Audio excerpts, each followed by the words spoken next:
Assalamu Alaikum. Alaikum salam. Sheikh, so if you see the news recently, there's like two countries are fighting right now, and one of them is Shia and one of them is Jewish, and they both make many bad things to Muslims. So us as Muslims, are we allowed to cheer for one of them, or should we just remain neutral? Is this all what the Muslims can do? Cheer?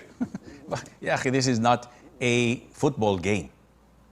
This is not something that we go out in the streets with flags and supporting country X or country B or this or that. This is what we've always stated that is not permissible. That is the issue of demonstrations, where lots of chaos, lots of haram things take place.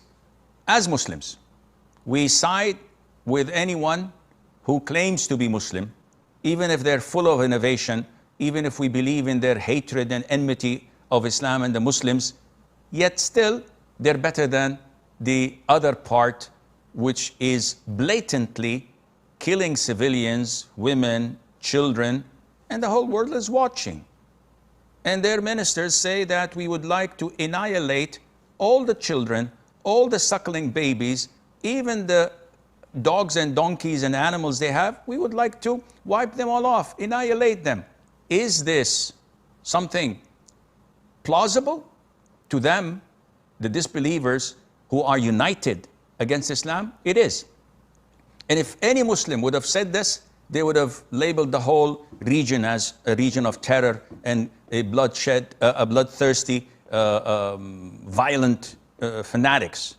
So we don't cheer. We judge things by what we see. And definitely to side with a corrupt Muslim with corrupt aqeedah against any non-Muslim is a priority in Islam, and Allah knows best.